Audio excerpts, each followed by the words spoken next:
கிறிஸ்துவுக்குள் பிரியமானவர்களே, இந்த நாளுக்கான மாலை நேரம் அண்ணா அப்போஸ்தலனாகிய பவுல் ரோமருக்கு எழுதின நிருபம் 15வது அதிகாரம் 15வது வசனம். ரோமர் 15:15. In English it's Romans 15:16. In English it's Romans 15:16. அப்படி இருந்தும் சகோதரரே, புறஜாதியாராகிய பலி பரிசுத்த ஆவியினாலே பரிசுத்தமாக்கப்பட்டு தேவனுக்கு பிரியமான பலியாகும்படிக்கு நான் தேவனுடைய சுவிசேஷ ஊழியத்தை நடத்தும் ஆசாரியனாய் இருந்து புறஜாதிகளுக்குள்ளே இயேசு கிறிஸ்துவனுடைய ஊழியக்காரனாகும் பொருட்டு. இதுல 3 காரியங்கள், அதாவது ரொம்ப அழகா ஒரு சுவிசேஷ ஊழியத்துல திரியேக தேவன் எப்படிப்பட்டவராய் இருக்கிறார் என்று காட்டுவதற்காக. யாரு? பிதாவாகிய தேவன் எதை பலிகளை ஏற்றுக்கொள்கிறார், யாரு பலி செலுத்துறாரு, ஊழியம் செய்யக்கூடியவரா இருக்கிறாரு, கர்த்தராகிய இயேசு கிறிஸ்து. இந்த பலியை யாரு கொடுக்கிறா? பரிசுத்த ஆவியானவர் கொடுக்கிறார். அதுக்கு என்ன பண்றாரு? முதல்ல யாரு இது ஊழியக்காரனா இருக்காரு? இங்க ஊழியக்காரன் சொல்லும் போது என்ன பண்றாரு? ஒரு ஊழியனாக தன்னை சொல்றாரு. இது பலி செலுத்தக்கூடிய ஊழியக்காரனாக, அப்ப ஒரு ஆசாரிய ஊழியம் என்று சொல்லக்கூடிய புதிய ஏற்பாடு காரியத்தை சொல்றாரு. இது ஆசாரியனா இருந்துன்னு சொல்லும் போது இந்த பதம் இங்க ஒரு இடத்துல மட்டும்தான் புதிய ஏற்பாட்டுல உபயோகப்படுத்தப்பட்டிருக்கு. அது மாத்திரமல்ல, பலி செலுத்தும் விதமாக, அதாவது பழைய ஏற்பாட்டுல யூதர்கள் பலி செலுத்தினாங்க, புதிய ஏற்பாட்டுல இங்க புறஜாதியார் பலி செலுத்தும் விதமாக. அப்ப இங்க என்ன சொல்றாரு? புறஜாதியார் ஆகிய பலி. அதாவது நான் என்ன பண்ணிருக்கேன்? புறஜாதி ஆசாரியனாய் இருந்து, தேவனுடைய சுவிசேஷ ஊழியை நடத்தும் ஆசாரியனாய் இருந்து. அதாவது இப்ப நான் எழுதுனது காரணம் என்னன்னா, நான் இஸ்ரவேல் மக்களுக்கு மாத்திரமல்ல, நான் என்ன புறஜாதியாருக்காக. அப்ப என்ன, ஒரு லேவியராகமத்துல சொல்லப்பட்ட ஒரு ஆசாரிய ஊழியம் என்று சொல்லக்கூடியது புதிய ஏற்பாட்டுல இங்க அப்போஸ்தலனாகிய பவுல் என்ன சொல்றாரு? நான் அதற்கு ஒரு ஆசாரியனா ஆக்கப்பட்டிருக்கேன். ஆனா நல்லா கவனிங்க, இப்பவும் என்ன இருக்கு? அங்க தேவாலயம் இருக்கு. அங்க பலி செலுத்தக்கூடிய காரியம் பழைய ஏற்பாட்டு பிரகாரம் செய்யக்கூடிய ஒரு காரியம் இருக்கு. ஆனா இங்க என்ன பண்றாரு?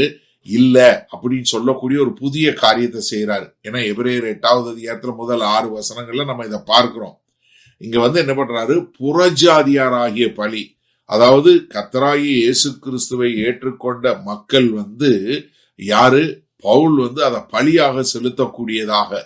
ஏன்னா இங்க பலி பணம் கிடையாது, இல்ல பாடல் கிடையாது, இல்ல நல்ல காரியங்கள் கிடையாது. அவர்களே யாரு? அதனாலதான் ரோமர் 12:1 சொல்லும் என்ன சொன்னாரு? உங்களை ஜீவ பலியாக ஒப்பு கொடுங்கள் என்று சொல்லக்கூடியதாக. அது மாத்திரமல்ல, இது பரிசுத்த ஆவியினாலே பரிசுத்தமாக்கப்பட்டு தேவனுக்கு பிரியமான பலியாக மாற்றும்படியாக. அப்ப என்ன? பரிசுத்த ஆவியானவர் தான் இந்த தேவனுக்கு படைக்கப்படுகிற இந்த பலி ஒரு ஏற்றுக்கொள்ளப்படு காரியமாக, அது தேவனுக்கு பிரியமான பலியாக மாற்றக்கூடியதாக. ஏன்னா பழைய ஏற்பாட்டுல இந்த பலி செலுத்தக்கூடிய காரியத்துல எல்லாமே தேவனுக்கு பிரியமானதா, எந்த ஒரு அழுக்கற்றதாக, எந்த ஒரு பழுதற்றதாக இருக்க வேண்டும். அதே மாதிரி இங்க என்ன பண்றாரு? ஒரு அசுத்தமான புறஜாதியார், உடன்படிக்கைக்கு அப்பாற்பட்டவர்கள், விருத்த சேதனத்துக்கு அப்பாற்பட்டவர்கள், நியாயப்பிரமாணத்திற்கு அப்பாற்பட்டவர்களை கொண்டு இந்த பரிசுத்த தேவனை, இஸ்ரவேலின் பரிசுத்த தேவனுக்கு பிரியமுள்ள பலியா மாத்தக்கூடியது யாரு? பரிசுத்த ஆவியானவர் என்று சொல்லக்கூடிய ஒரு காரியத்தை சொல்றாரு. சரி, இதனால இந்த வசனத்தை நம்ம எப்படி எடுத்துக்கொள்வது? அதாவது ஒரு சுவிசேஷ ஊழியத்துல பிதா, குமாரன், பரிசுத்த ஆவியானவர் 3 பேரும் சேர்ந்து பணி செய்வார்கள் என்று சொல்வதற்கு சொல்லக்கூடிய ஒரு அருமையான வசனம் இந்த வசனம் தான். ஏன்னா நம்மை ஜீவ பலியாக ஒப்பு கொடுக்கிறது நம்ம கொடுக்கணும். அதை ஏற்றுக்கொள்வது யாரு? பிதாவாகிய தேவன். அதை யார் நம்மளை பலியா ஒப்பு கொடுத்து கொண்டு போய் கொடுக்கிறா? குமாரனாகிய இயேசு கிறிஸ்து என்ன பண்றாரு? அவர் கொண்டு போய் கொடுக்கிறார். எப்படி? ஏன்னா அவர் நமக்காக மரித்ததுனால அவர் அந்த ஆசாரியனாக மாறுகிறார். ஏன்னா தேவனுக்கும் நமக்கும் இடையில உள்ள ஒரே ஆசாரியர் யாரு? கர்த்தராகிய இயேசு கிறிஸ்து ஒருத்தர் மாத்திரம்தான், வேற யாருமே கிடையாது. ஆனா நம்ம தேவனுடைய நியாய பிரமாணத்திற்கும் தேவனுடைய ஆலயத்திற்கும் அவருடைய பலிகளுக்கும் எல்லாவற்றிற்கும் தூரமாய் இருந்த மக்களை நம்மளை என்ன பண்றாரு?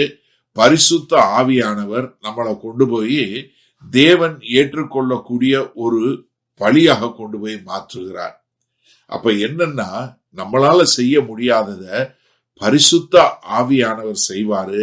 அதனால உங்களுடைய வேலை, என்னுடைய வேலை என்ன தெரியுமா? நம்ம உண்மையுள்ளவர்களாய் இருப்பதுதான். அப்ப என்னன்னா, கர்த்தராகிய இயேசு கிறிஸ்து மூலமாய் நம்ம பலியா செலுத்தும் போது பரிசுத்த ஆவியானவர் நம்மை தேவனுக்கு பிரியமுள்ளவராய் மாற்றக்கூடியவராய் இருக்கிறார். அப்ப சுவிசேஷ ஊழியத்துல தெரியக தேவனை நம்ம பார்க்க முடிகிறதா? அருமையான வசனத்தை கேட்டிருக்கோம், ஒப்பு கொடுப்போமா? வல்ல பிதாவே, இந்த அருமையான நல்ல நாளுக்காய் நன்றி. பிதா, குமாரன், பரிசுத்த ஆவியான 3 திரியேக தேவனும் சேர்ந்து ஒரு சுவிசேஷ ஊழியத்துல புறஜாதியாராகி எங்களை ஏற்றுக்கொள்வதில் ஒரு எண்ணம் காரியத்துல இருக்கிறீங்கிறத நாங்கள் புரிந்து கொண்டோம். அதனால அதற்கேற்றாற் போல் வாழ எங்களை முழுமையாய் உம்முடைய கரங்கள் ஒப்படைக்கிறோம்.